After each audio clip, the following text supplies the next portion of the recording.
अस्सलाम वालेकुम, नमस्ते, सत श्री अकाल। उम्मीद करता हूँ ठीक होंगे, खुश होंगे। मैं हूँ तारिक नियाज़ी, मेरे साथ मौजूद हैं।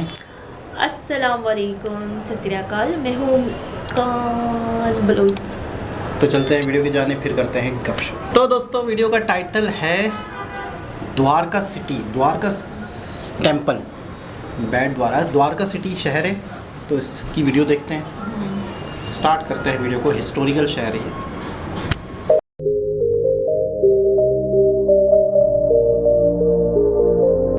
यह है कृष्ण नगरी द्वारका, जो अपने मंदिरों और हिंदुओं के तीर्थ स्थल के रूप में प्रसिद्ध है। तो दोस्तों, आइए जानते हैं द्वारका नगरी और यहाँ पर घूमने लायक जगहों के बारे में। द्वारका गुजरात राज्य के देवभूमि द्वारका जिले में कच्छ की खाड़ी के पश्चिम तट पर स्थित है, जो गोमती नदी के किनारे बसा हुआ है। द्वारका 4 पवित्र हिंदू तीर्थ स्थलों के साथ भारत के 7 सबसे प्राचीन पवित्र शहरों में से भी एक है। द्वारका का अर्थ होता है स्वर्ग का प्रवेश द्वार। इतिहास में इसे मोक्षपुरी, द्वारकावती जैसे नामों से जाना जाता था। द्वारका को गुजरात की प्रथम राजधानी भी माना जाता है। हिंदू धर्म ग्रंथों के अनुसार भगवान कृष्ण ने इसे बसाया था। यह श्री कृष्ण की कर्म भूमि थी। माना जाता है कि कृष्ण अपने साथियों के साथ द्वारका आए थे। यहाँ पर उन्होंने 36 साल तक राज किया। बाद में उनके देहांत के दौरान द्वारका नगरी समुद्र में डूब गई और यादव कुल नष्ट हो गया। आज भी समुद्र की गहराई में द्वारका नगरी के सबूत मौजूद है। 2011 की जनगणना के अनुसार द्वारका शहर की जनसंख्या 38,000 के आसपास थी। द्वारका आने के लिए सबसे नजदीकी एयरपोर्ट पोरबंदर एयरपोर्ट है, जो द्वारका से 137 किलोमीटर दूर है। द्वारका में रेलवे स्टेशन भी मौजूद है। यह सड़क मार्ग से भी अच्छी तरह से जुड़ा हुआ है।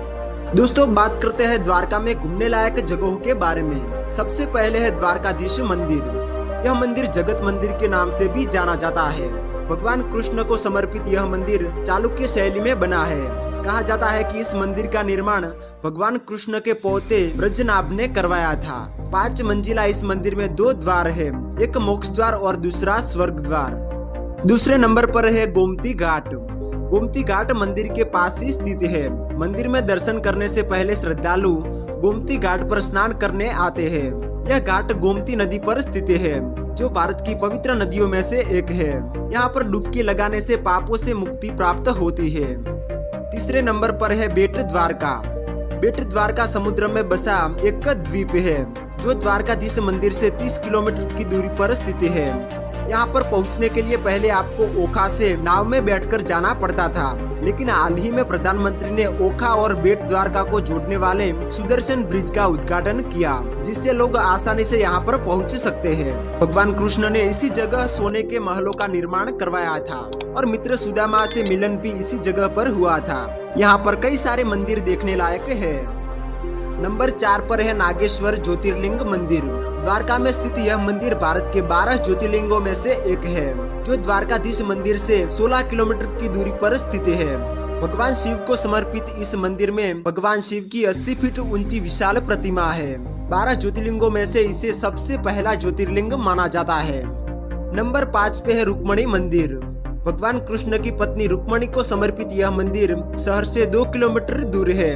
इसी जगह पर ऋषि दुर्वासा ने देवी रुक्मणी को भगवान कृष्ण से बिछड़ने का श्राप दिया था। नंबर 6 पर है शिवराजपुर बीच। द्वारका से 12 किलोमीटर की दूरी पर स्थित यह बीच बेट द्वारका के रास्ते में पड़ता है। यह बीच शिवराजपुर गांव के पास स्थित है, जिसे ब्लू फ्लैग का दर्जा मिला हुआ है। सफेद रेत के साथ यह काफी खूबसूरत बीच है, जहां पर आप कई सारी एक्टिविटीज भी कर सकते हैं। इसके अलावा भी द्वारका में आप द्वारका बीच, गोमती नदी पर बना सुदामा सेतु, 5000 साल पुराना भड़केश्वर महादेव मंदिर, गोपी तालाब, स्वामी नारायण मंदिर जैसी कई सारी जगहों पर आप यहाँ पर घूम सकते हैं। दोस्तों, उम्मीद करता हूँ आपको वीडियो पसंद आया होगा। वीडियो को लाइक करके चैनल को जरूर से सब्सक्राइब कर लीजिए और कमेंट में अपने शहर का नाम जरूर से बताएं। तो मिलते हैं एक और नए वीडियो में, तब तक के लिए जी जनाब। द्वारका शहर जो है, इसको अगर दूसरा नाम बोला जाए तो मंदिरों का शहर भी कह सकते हैं। काफ़ी टेम्पल्स हैं और पुराने दौर के, यानी 5-5 हज़ार साल पुराने। और द्वारका शहर के नीचे नदी में ना बाकायदा पुराना शहर के भी आसार अभी तक हैं, यानी हज़ारों साल पहले भी रामकृष्ण ने जो शहर बनाया था वो उसके आज भी निशान मौजूद हैं। निशान मौजूद हैं। आज ऐसा लग रहा है हम लोग हॉलीवुड देखते हैं ना मूवीज़ वगैरह, हाँ। तो इंग्लिश मूवीज़ है तो ऐसे ही होता है ना, घर वगैरह नज़र आ रहा होता है तो बहुत शानदार, बहुत अच्छा लग रहा होता है। अच्छा वहाँ मैं पे देख के तो हैरान हो गई हूँ, ये क्या है। अच्छा वो सेंट देखी थी, मट्टी, वाइट मट्टी, वाइट मट्टी है। मतलब बहुत ही मतलब खूबसूरत बीच था साहिल का। ऐसा लग रहा था ना वो दुबई यूके वगैरह का हाँ, जैसा माहौल मालदीव होता है।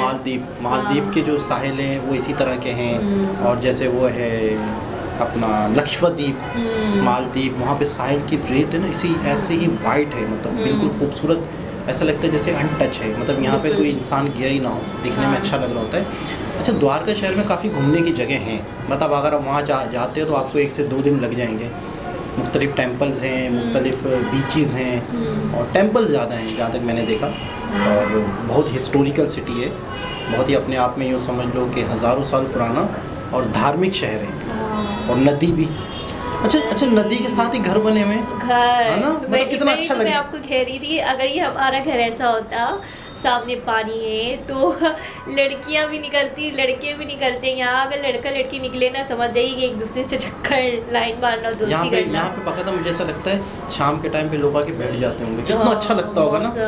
जबरदस्त है। घर से चाय बनाई, लेकिन पहले पकौड़े के दौर बनाए? लोग सही थे, लेकिन अभी के दौर लोग बड़े थड़के लगे हैं। यानी आप ये कह रही हो कि यहाँ पर अगर लेकिन ये लड़के निकलते तो लड़कियां नहीं निकल सकती। नहीं होता ये है कि जहाँ पर बहुत ज़्यादा मतलब आज़ाद ख्याल माहौल हो ना, वहाँ पर लोग परवाह नहीं हाँ, करते। परवाह नहीं जैसे करते अब हैं। कई ऐसा इलाके हैं कराची में, डिफेंस में लोग होटलों में बैठी हुई हैं, लड़कियाँ भी लड़के भी, तो कोई छेड़ता थोड़ी है।